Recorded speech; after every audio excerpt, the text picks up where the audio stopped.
맨날 운동해야지, 책 읽어야지 다짐만 하고 정작 퇴근하면 소파와 한 몸이 되시나요? 매번 계획에 실패하는 건 여러분이 나태해서가 아닙니다. 우리 뇌가 에너지를 아끼려고 만든 익숙한 굴레에 갇혀있기 때문입니다. 내 의지력을 쥐어짜서 억지로 행동을 바꾸려고 하면 100% 실패합니다. 중요한 건 의지가 아니라 시스템을 만드는 것입니다. 오늘 이 영상에서는 행동을 강제로 교정하는 게 아니라 뇌 메커니즘을 역이용해서 우리의 퇴근 후 무한 스크롤링을 멈추는 방법 3가지를 공유해 드리겠습니다. 오늘의 뇌생각, 반복의 뇌과학입니다. 퇴근하고 집에 딱 들어오면 우리 몸이 녹아내리죠. 소파가 나를 끌어들이는 것 같은 그런 마음도 들고요. 오늘은 조금 생산적으로 책도 읽고 자기 개발을 해봐야지 해도 소파에 눕는 순간 저의 손은 무의식적으로 휴대폰을 향해 가고 제가 좋아하는 영상들을 보게 됩니다. 처음에는 5분만 보고 해야지 하지만 이 5분이 10분이 되고 눈 깜빡할 사이에 1시간이 되고는 합니다. 근데 그때 꼭 이런 생각을 하죠. 나는 오늘도 이렇게 의지력이 바닥이 났구나. 내 의지력은 왜 이렇게 약하지? 그런데 이게 꼭 의지력의 문제만은 아닐 수도 있습니다. 우리 뇌는 한번 시작하면 같은 행동을 계속 이어가려는 성향이 있거든요. 심지어 내 눈앞에 더 좋은 선택지가 있음에도 말이죠. 우리는 왜 더 나은 선택지가 생겨도 같은 행동을 반복하는 걸까요? 올해 초에 발표된 연구를 보면서 오늘의 내용을 준비를 하게 됐는데요. 쥐들에게 더 좋은 선택지가 나타나는 환경을 만들어줬음에도 의외로 쥐들이 기존에 하던 행동을 계속하는 결과가 나왔습니다. 이 결과를 보면서 사람도 크게 다르지 않네 라는 생각을 했습니다. 실험을 조금 더 자세히 알아볼게요. 런던 UCL 연구진이 진행한 실험입니다. 연구진은 쥐에게 2가지 선택지를 줬습니다. 처음에는 왼쪽으로 가면 보상을 받을 확률이 80%, 오른쪽으로 가면 20%였고요. 당연히 이때 쥐들은 왼쪽을 선택을 했습니다. 그런데 연구진이 중간에 조건을 바꿉니다. 이번에는 오른쪽이 80%, 왼쪽이 20%가 된 거예요. 이제는 오른쪽으로 가는 게 훨씬 유리해졌습니다.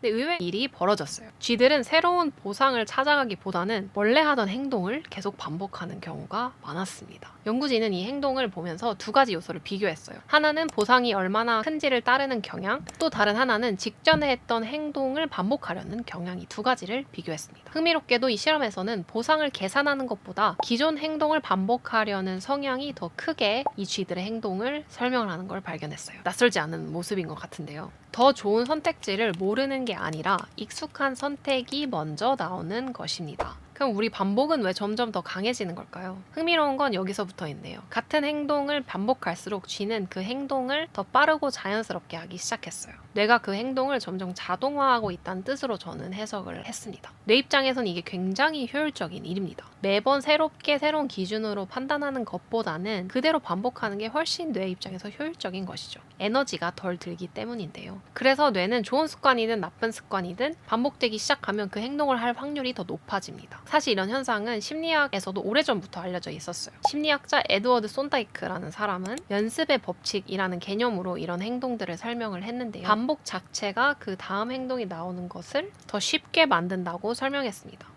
그래서 이번 연구는 그 원리가 실제 뇌에서는 어떤 방식으로 나타나는지 보여준 연구라고 보면 됩니다. 그리고 또 하나 흥미로운 결과가 있었는데요. 쥐가 실제로 움직이기 직전에 이 2차 운동 피질이라는 뇌 영역에서 이미 다음 행동을 준비하는 신호가 나타났다고 해요. 다시 말해서 행동이 시작되는 순간보다 조금 더 앞서서 뇌에선 이미 다음 행동을 준비하고 있었던 거죠. 내가 휴대폰을 집어들고 쇼츠를 무한정 스크롤링하는 행동, 정신을 차려보니 내가 지금 쇼츠를 보고 있었구나 라고 자각한 경험 여러분도 있을 거라고 생각하는데요. 저는 자주 경험하고는 합니다. 이 상황으로 돌아가 보면 보통 지치고 피곤할수록 저는 이런 반복 행동이 더 많이 나타나는 걸 스스로 자각하고는 해요. 오히려 주말에 좀 잘 자고 일어나서 머리가 맑은 상태에서는 이런 행동에 빠지기 쉽지 않은데, 특히 퇴근하고 이제 버스를 타고 집에 돌아오는 그런 환경, 그리고 집에 와서 유독 스트레스를 많이 받은 날 이런 무의미한 행동들을 계속 반복하고는 하는데요. 그래서 궁금해서 좀 찾아봤어요. 왜 이런 현상이 일어나는 걸까? 이런 연구가 있나 찾아봤더니 2009년에 발표된 한 연구가 있습니다. 참가자들에게 먼저 특정 행동을 학습하게 했습니다. 그리고 나중에 조건을 조금 바꿔봤는데요. 이제는 그 행동을 해도 더 이상 보상이 주어지지 않는 환경을 만든 거죠. 흥미로운 건 스트레스를 받았느냐에 따라서 이 결과가 달라졌다는 거예요. 스트레스를 받지 않은 참가자들은 금방 행동을 바꿨습니다. 이제는 이 방법이 통하지 않는구나라고 생각하고 유연하게 다른 길을 선택한 거죠. 그러나 스트레스를 받은 참가자들은 달랐는데요. 보상이 사라졌음에도 이전 행동을 계속 반복하는 경향을 보였습니다. 연구진은 스트레스가 상황의 변화를 반영해서 행동을 유연하게 수정하는 능력을 떨어뜨리고 대신 이미 익숙한 행동에 더 의존하게끔 만들었을 가능성을 제시했습니다. 생각해보면 우리도 그런 것 같아요.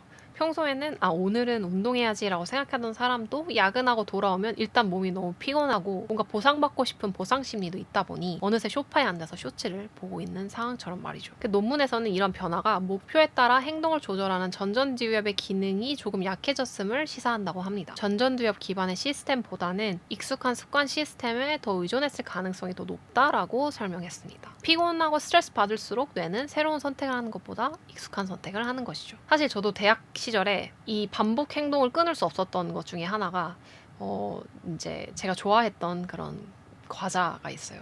초콜릿이 묻은 팝콘인데 그게 캐나다에서는 과자가 정말 큰 사이즈로 나옵니다. 내가 매일 이거를 한 통씩 비우면 안 되는 걸 알면서도 밥을 먹고 그냥 무의식적으로 그 과자를 집어서 한 봉지씩 다 먹었던 시절이 있습니다. 그래서 이게 내 몸에도 너무 안 좋고 건강에도 안 좋고 살도 찌고 여러 가지 좋지 않은 게 너무 많았음에도 그 반복 행동을 몇 개월 했었던 것 같습니다. 아마 처음으로 이제 뭔가 해외에 가서 혼자 생활을 하면서 알게 모르게 스트레스를 많이 받았던 것 같은데 저의 뭔가 스트레스를 푸는 방식이 그거였지만 결과적으로 그 스트레스가 풀리지는 않았고 오히려 저한테 독이 됐었던 것 같아요. 그럼 이런 행동들을 왜 저는 그 당시에 끊기가 어려웠을까요? 스트레스가 생기면 그 행동을 결정하는 기준이 조금 달라지기 때문이기도 합니다.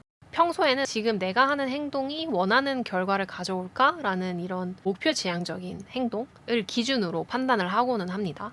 그러나 스트레스를 받으면 이 행동의 기준이 평소 했던 걸로 하자로 바뀌기 때문에 습관 행동으로 이어지는 거죠. 논리적으로 따지는 그런 시스템보다는 자극에 빠르게 반응하는 시스템에 더 의존하게 되는 것입니다. 그래서 이런 행동이 유독 끊기 어려운 이유가 이 행동을 선택하는 그 방식과 시스템이 달라져서일 수도 있다고 연구들은 설명을 합니다. 그래서 평소라면 지금 쇼츠를 끄고 자야 내일 덜 피곤하지지만 스트레스가 만땅인 상황에서는 너 평소 퇴근하면 쇼츠를 봤잖아. 이런 식으로 익숙한 행동을 선택을 하는 것이죠. 그리고 이미 여러 번 반복했기 때문에 익숙해졌다는 점도 간과할 수 없습니다. 우리 뇌는 새로운 선택을 하는 것보다 이미 반복한 선택을 하는 게 에너지가 덜 들기 때문이죠. 이미 이제 뇌의 방식을 어느 정도 알게 된 것 같은데요. 그럼 어떻게 하면 우리가 무의미한 반복 행동을 하는 걸 좀 줄일 수 있을까요? 크게 3가지 방법을 시도해 볼 수 있을 것 같습니다. 모두 다 이 방법이 맞는다고 보긴 어려울 것 같고 자기한테 맞는 방법을 좀 여러 가지 테스트 해보는 게 중요할 것 같아요. 제가 지금 주로 하는 것들을 먼저 공유 드릴게요.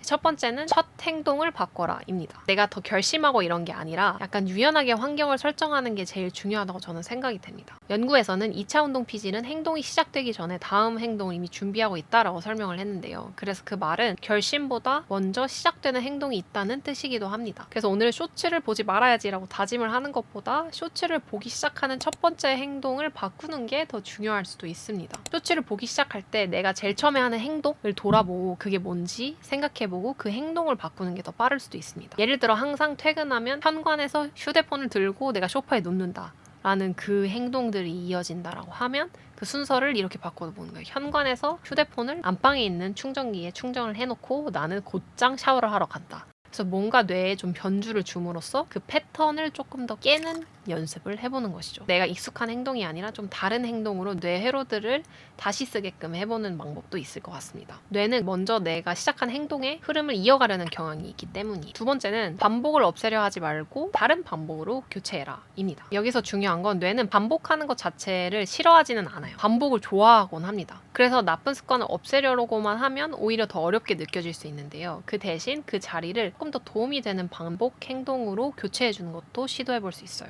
약간 대체 행동을 찾아보는 거죠. 내가 진짜 무조건 휴대폰이 있어야 된다라고 하면 나한테 실제로 도움이 되는 채널을 구독해서 그 채널이 주는 정보를 습득하든지 뉴스를 본다든지 또는 팟캐스트를 듣는다든지 아니면 요즘 전자책 같은 것도 잘 돼 있죠. 전자책을 통해서 깊은 내용의 정보들을 받아들이는 연습을 해보는 것도 방법입니다. 뇌는 결국 새로운 반복도 익숙해지면 똑같이 자동화하기 때문에 그 습성을 이용해보는 것이죠. 마지막으로 의지력이 가장 약할 때 결정하지 말고 미리 결정하라 입니다. 퇴근해서 지친 상태에서는 이미 내가 익숙한 반복 행동으로 이어지기 굉장히 쉽습니다. 아마 99%의 사람들이 그렇게 할 것 같은데요. 의지력이 강한 1%의 사람들은 일단 저는 아니고요. 1%의 사람들은 할 수는 있으나 대부분의 사람들은 그 반복 회로에 갇히기 쉽습니다. 퇴근할 때 내가 집에 가서 뭐 하지를 퇴근하면서 생각하는 게 아니라 오전에 내가 머리가 맑을 때 오늘 퇴근하고 해야 될 거를 미리 딱 스케줄을 정리해 두는 것이죠. 강제성을 조금 부여하는 것도 방법이고요. 예를 들어 나는 퇴근하면 바로 운동복으로 갈아입고 10분이라도 뛰러 나갈 거야 라는 거를 아예 스케줄에 잡아두면 뇌가 완수할 확률이 더 높아집니다. 전전두엽이 제어 행동을 하기 어려운 상태에서 의사결정을 내리는 게 더 어려우니 전전두엽이 좀 빠릿빠릿할 때 내가 좀 맑은 상태일 때 이미 의사결정을 내려두는 게 중요하다입니다. 그리고 실제로 머릿속으로만 그걸 생각하는 게 아니라 캘린더든 내 노트든 기록해두는 것도 너무 중요합니다. 결정을 하는 것보다 결정이 된 거를 실행하는 게 훨씬 쉽기 때문에 미리 정해두는 방법도 있습니다. 저는 스트로 오는 것 같아요. 이게 잘 될 때와 안 될 때가 왔다 갔다 하는 거 같은데 특히 안 될 때는 조금 강제성을 부여하는 거를 많이 하는 편입니다. 노트에 강박적으로 적어놓는 것도 있고 새로운 반복 행동, 나한테 도움이 되는 반복 행동을 할 수 있도록 뇌를 좀 트레이닝 시키는 연습을 조금씩 하는데 물론 쉽진 않죠. 그러나 이거를 시도하는 마음을 갖고 있는 것만으로도 저는 충분하다고 생각합니다. 이거 외에 여러분만의 방식이 또 있을 수 있을 것 같은데요. 나만의 이 반복 행동을 끊는 방법이 있다면 댓글로 공유해 주시면 좋겠습니다. 서로 공유하고 내용을 교류하면 좋을 것 같습니다. 결론은 오늘 휴대폰 보지 말아야지라고 극단적인 목표를 정하는 게 아니라 대신 집에 들어가서 내가 가장 먼저 하는 행동 하나만 바꿔보는 걸로 시작을 해보면 어떨까 합니다. 오늘 내용이 어떠셨나요? 오늘 내용이 좀 도움이 되셨나요? 저도 되게 이런 반복 행동을 스스로 할 때 기분이 되게 찜찜했었던 것 같아요. 나 왜 이러지? 뭐 의지력이 왜 이렇게 없지? 라고 좀 자책했었던 날도 되게 많았는데 알고 보니 그냥 내 뇌의 특성을 조금 더 알고 이걸 이해하고 조금 더 좋은 방향으로 쓴다면 내 행동을 조절할 수 있지 않을까. 그래서 조금씩 저도 노력하고 있고 같이 노력해보면 좋겠습니다. 다음 시간에는 이 안 좋은 반복의 반대편의 이야기인 나를 성장시키는 반복 행동에 대해서 이야기해보려고 합니다. 실행력이 높은 사람들에 대해서 조금 이야기를 해보고 싶은데요. 꾸준히 하는 사람들의 비결, 그들의 뇌는 뭐가 다른지, 나는 안 좋은 것만 반복하고 있는데 되게 좋은 의미에서 꾸준히 나아가는 사람들의 뇌에 대해서 이야기해보면 좋겠습니다. 이 내용이 도움이 되셨다면 구독, 좋아요, 알림 설정 부탁드리고요. 그러면 저는 다음 영상에 뵙겠습니다. 감사합니다. 빠이.